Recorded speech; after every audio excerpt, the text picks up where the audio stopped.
मैं सर्वप्रथम बाबा साहब को कोटि कोटि वंदन करता हूँ। उन्होंने हमारे देश को ऐसा संविधान दिया जिसके बलबूते आज हम अपना जो भी जीवन जी रहे हैं, यह उन्हीं के देन है। इससे पहले भी महापुरुषों ने हमारे लिए संघर्ष किया था कि हम अपने जीवन को और सार्थक बनाएं, लेकिन उनमें जो सर्वप्रथम है उनमें उनका नाम अग्रणी है।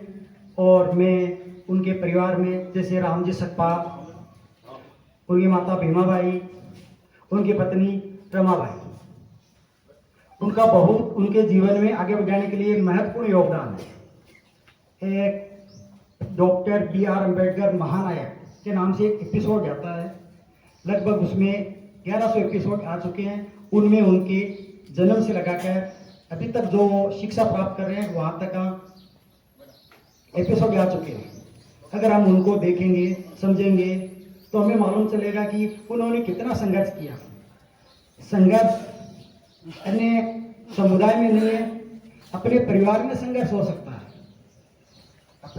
उन्होंने अपनी उनकी सौतेली माँ थी जीजाबाई उनकी सौतेली माँ थी। उनकी भीमाबाई की जो माँ थी वो 8 वर्ष की उम्र में उनकी मृत्यु हो गई थी। तो उन्होंने उनकी माँ से संघर्ष किया और जो उनका ड्रीम था कि मैं विदेश जाकर, लंदन जाकर, अमेरिका जाकर अध्ययन करूं, उनमें उनके पिताजी रामजी सकपाल और उनकी पत्नी का बहुत योगदान रहा था। और मैं ये कहता हूं कि हमें शिक्षा से वंचित नहीं रहना है। शिक्षा, जैसे श्रीमान जी पोकर जी पीओ साहब ने कहा कि शिक्षा वह शेरनी का दूध है जो जितना पिएगा उतना दहाड़ेगा। तो मैं शोषित, वंचित, अल्पसंख्यक सभी समुदाय से निवेदन करना चाहता हूं कि आप शिक्षित बने, संगठित रहे, संघर्ष करें और शिक्षा है वो निरंतर लेते रहे। इसमें अपने बच्चों को, भाई बहनों को आगे से आगे बढ़ाते रहे और कोई ना कोई अपना एक उद्देश्य होना चाहिए कि हम विद्यालय क्यों जा रहे हैं और अपने जीवन में आगे बढ़ने के लिए प्रयास करते रहे। और हमने देखा है कि जिस विद्यालय में हम पढ़कर निकलते हैं उस विद्यालय में हम शिक्षक बन जाते हैं, प्रधानाध्यापक बन जाते हैं, जैसे पोकर जी है।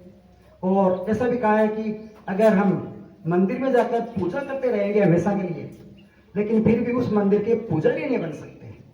ये एक विडंबना है। मैं किसी की आस्था पर कुछ नहीं बोलना चाहता, लेकिन यह है, एक सत्य है कि शिक्षा से वो हम मुकाम हासिल कर सकते हैं जो हमें करनी चाहिए। बाकी हम दूसरे रास्तों पर जाना चाहते हैं, जो संवैधानिक प्रावधान है, जो भी हमें मूल संविधान में मिले हैं, मौलिक अधिकार मिले हुए हैं, उनके तहत पहले हमें पानी पीने का अधिकार नहीं था और संभवतः आज भी जो अस्पृश्यता का उन्मूलन तो संविधान में कर दिया गया है, लेकिन पूर्ण रूप से लागू नहीं हुआ है। अगर कोई कहता है कि संविधान को लागू इतने वर्ष हो गए, आरक्षण इतने सालों से मिल रहा है, आपने क्या किया? अरे मैं एक चैलेंज करता हूं खुला कि अगर कोई 10 साल के लिए जो संविधान में प्रावधान किया हुआ वो लागू कर दे तो हमें आरक्षण की आवश्यकता नहीं रहेगी। अभी तक पूर्ण रूप से संविधान लागू नहीं हुआ है, क्रियान्वयन नहीं हुआ है। और एक फिल्म थी आरक्षण, उसमें भी सैफ अली खान ने बताया था कि हम जब दौड़ते हैं वो रेस की जो लाइन होती है वो हमारी अलग होती है। हमें पीने का पानी नहीं मिलता है, हमारी माता बहन सुबह पानी लेने जाती है।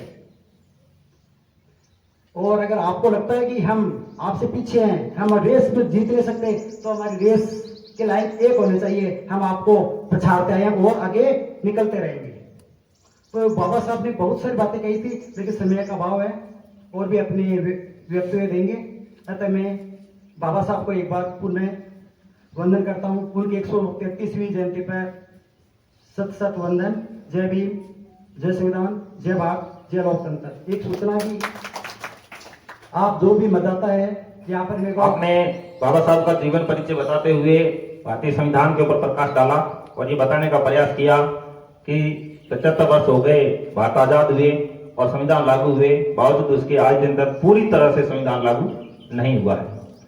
तो ये काम भी शिक्षा से संभव है। शिक्षा के ऊपर भी प्रभाव डाला आपने और अंतिम रूप से आपने मतदान के बारे में बता दिया, तो ये भी बहुत जरूरी है।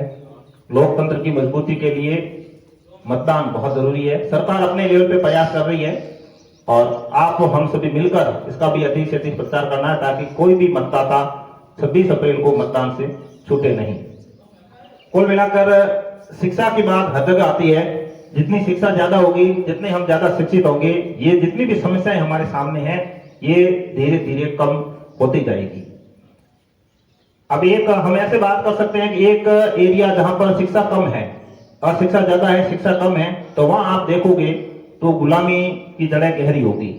वहां पर आस्था की बात भी आ जाती है बीच में, वहां पर मंदिर भी ज्यादा होंगे, वहां पर जादू टोने वाला काम भी ज्यादा होगा, अंधविश्वास भी होगा, सब चीजें होगी, पाखंडवाद भी ज्यादा होगा। एक एरिया जहां पर शिक्षा ज्यादा है वहां पर ये चीजें कम देखने को मिलेगी। मैं ये नहीं कहता वहां बिल्कुल समाप्त है, ऐसा नहीं, वहां कम है। जहां शिक्षा ज्यादा है वहां पर ये फालतू की चीजें कम है। तो ये सब शिक्षा से संभव है।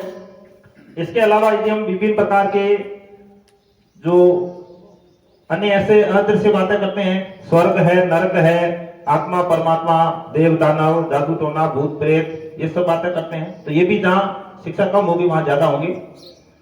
तो बहुत ही अच्छी बातें आपने बताने का प्रयास किया। कुल मिलाकर मैं ये कह सकता हूं कि हमारी सभी समस्याओं की जो जड़ है वो शिक्षा है।